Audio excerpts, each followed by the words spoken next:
उद्देश्य। इस पाठ के अंत में आप निम्नलिखित सीखने में सक्षम हो जाएंगे।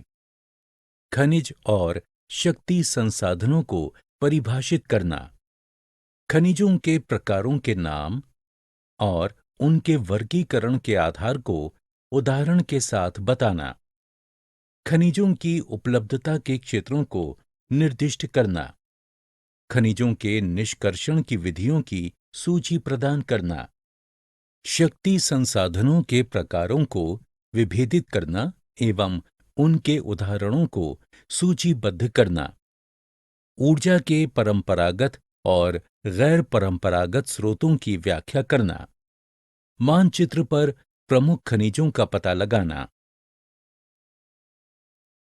खनिजों के प्रकार एवं उनका निष्कर्षण। खनिज, खनिज को निश्चित रासायनिक संगठन वाले प्राकृतिक रूप से प्राप्त होने वाले पदार्थ के रूप में परिभाषित किया जाता है। उदाहरण: लोहा, तांबा, सोना, चांदी।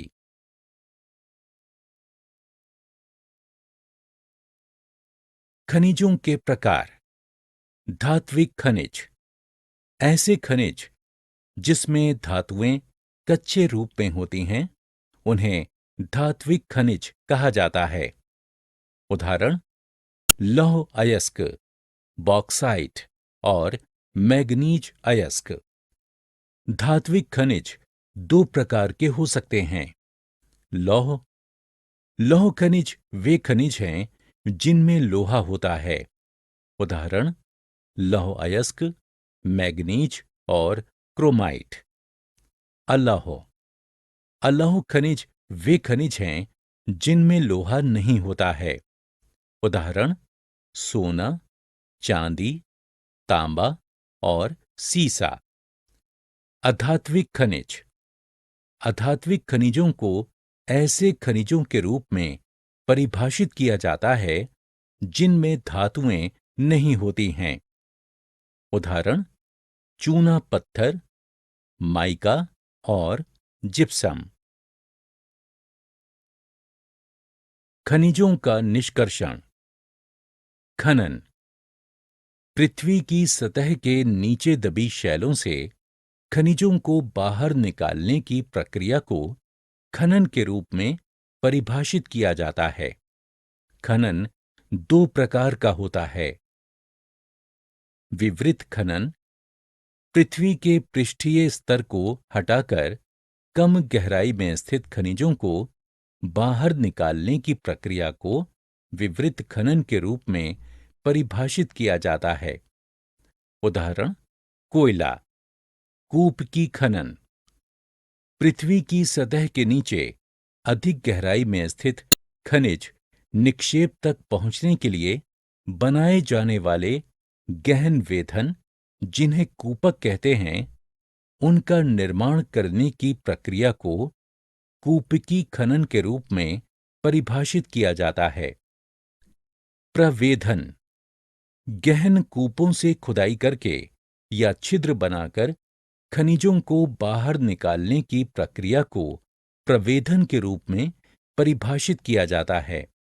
उदाहरण: पेट्रोल और प्राकृतिक। खनिजों का वितरण। खनिज विभिन्न प्रकार की शैलों में पाए जाते हैं, अर्थात कायांतरित शैल, आग्नेय शैल, अवसादी शैल। आग्नेय एवं कायांतरित शैलों में पाए जाने वाले खनिजों के उदाहरण हैं: उत्तरी स्वीडन में लौह अयस्क, ओंटेरियो कनाडा में तांबा और निकल के निक्षेप, दक्षिण अफ्रीका में लोहा, निकिल, क्रोमाइट, मैदानों और नवीन वलित पर्वतों के अवसादी शैल समूहों में अधात्विक खनिज पाए जाते हैं, जैसे फ्रांस के काकेशस प्रदेश के चूना पत्थर निक्षेप, जॉर्जिया और यूक्रेन के मैग्नीज निक्षेप, अल्जीरिया के फॉस्फेट संस्तर। कोयला और पेट्रोलियम जैसे खनिज ईंधन अवसादी स्तर में पाए जाते हैं। विभिन्न महाद्वीपों में खनिज संसाधन। एशिया, चीन और भारत लौह अयस्क का सबसे विशाल निक्षेप। चीन, मलेशिया और इंडोनेशिया विश्व के अग्रणी टिन उत्पादक। चीन, सीसा, एंटीमनी, टंगस्टन। एशिया में मैग्नीज, बॉक्साइट, निकिल, जिंक और तांबे के निक्षेप भी पाए जाते हैं। यूरोप विश्व में लौह अयस्क का अग्रणी उत्पादक। लौह अयस्क के विशाल निक्षेपों वाले देश हैं रूस, यूक्रेन, स्वीडन, फ्रांस।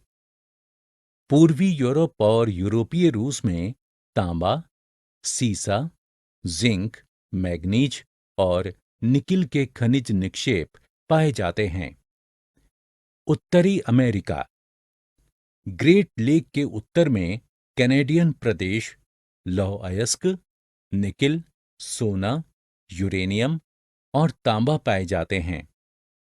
अपलेशियन प्रदेश कोयले के लिए। पश्चिम की पर्वत श्रृंखलाएं तांबा, जिंक, सोना और चांदी पाए जाते हैं। दक्षिण अमेरिका, ब्राजील विश्व में उच्च ग्रेड लौह अयस्क का सबसे विशाल उत्पादक। चिली और पेरू तांबे के उत्पादक। ब्राजील और बोलीविया विश्व के सबसे बड़े टिन उत्पादक। दक्षिण अमेरिका में सोना, चांदी, जस्ता, क्रोमियम, मैग्नीज। खनिजों के उपयोग। खनिजों के उपयोग। कठोर और कीमती खनिजों का उपयोग आभूषणों में रत्नों के रूप में किया जाता है। तांबा सिक्कों से लेकर पाइपों तक लगभग सभी चीजों में प्रयोग किया जाता है। सिलिकॉन कंप्यूटर उद्योग में प्रयोग किया जाता है। ये क्वार्ट्ज से प्राप्त होता है। एल्यूमीनियम ऑटोमोबाइल, हवाई जहाज, बॉटलिंग उद्योग और रसोई घर के बर्तन बनाने में उपयोग होता है। ये बॉक्साइट से प्राप्त होता है। खनिजों का संरक्षण। खनिज गैर नवीकरणीय संसाधन है। खनन की प्रक्रिया में अपव्यय को कम करना आवश्यक है। धातुओं का पुनर्चक्रण खनिज संसाधनों के संरक्षण का एक उपाय है। विद्युत संसाधन। विद्युत संसाधन दो प्रकार के होते हैं, परंपरागत संसाधन, गैर परंपरागत संसाधन। विद्युत संसाधनों की आवश्यकता उद्योग, कृषि, परिवहन, संचार और रक्षा के लिए होती है। खनिजों के पारंपरिक स्रोत। ऐसे ऊर्जा संसाधन जो लंबे समय से सामान्य उपयोग में आ रहे होते हैं, उन्हें पारंपरिक स्रोतों के रूप में जाना जाता है। उदाहरण लकड़ी और जीवाश्म ईंधन। कोयला। कोयला एक प्रमुख परंपरागत ऊर्जा स्रोत है। कोयला जिसे हम आज उपयोग करते हैं, वो लगभग 500 मिलियन वर्ष पहले दलदल में पनपे पेड़ और फर्न के अवशेषों से बना था। इसलिए कोयले को अंतर्हित धूप के रूप में जाना जाता है। कोयले से उत्पन्न विद्युत को तापीय ऊर्जा कहा जाता है। महत्वपूर्ण कोयला क्षेत्र हैं तालचर, रानीगंज, झरिया, बोकारो आदि। पेट्रोलियम। ये पृथ्वी की परत के नीचे शैलों की परतों के मध्य पाया जाता है। अपने अपरिष्कृत रूप में इस गाढ़े काले द्रव को पेट्रोलियम के रूप में जाना जाता है और पेट्रोलियम की सतह के संपर्क में पाई जाने वाली तेल के कुओं से प्राकृतिक रूप से निकलने वाली गैस को प्राकृतिक गैस कहा जाता है। अपरिष्कृत पेट्रोलियम परिष्कृत करने एवं शोध। ऊर्जा के गैर परंपरागत स्रोत। सौर ऊर्जा। सूर्य से आने वाला ताप और प्रकाश विद्युत उत्पादन करने के लिए सौर सेलों में उपयोग किया जाता है। कई सेलों को विद्युत उत्पादन करने के लिए सोलर पैनलों से जोड़ा जाता है। बहुत से उष्णकटिबंधीय देश, जिनमें प्रचुर मात्रा में धूप पाई जाती है, वे बिजली की खपत हेतु इस प्रौद्योगिकी का उपयोग कर रहे हैं। उदाहरण: सौर हीटर, सौर कुकर, सौर ड्रायर। पवन ऊर्जा। पवन एक असमाप्य, स्वच्छ, निःशुल्क और आसानी से उपलब्ध नवीकरणीय ऊर्जा स्रोत है। पवन चक्कियां पवन की शक्ति का उपयोग करती हैं और उसे विद्युत में बदलती हैं। उनका प्रयोग अनाज पीसने और जल निकालने के लिए भी किया जाता है। भारत में पवन फार्म या पवन चक्कियों के समूह निम्नलिखित स्थानों में पाए जाते हैं: तटीय क्षेत्रों और पर्वत घाटियों।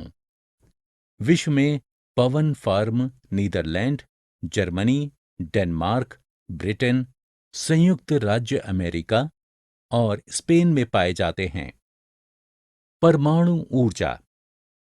ये प्राकृतिक रूप से पाए जाने वाले रेडियोधर्मी तत्वों जैसे यूरेनियम और थोरियम के परमाणुओं के नाभिक में संग्रहित ऊर्जा से प्राप्त की जाती है।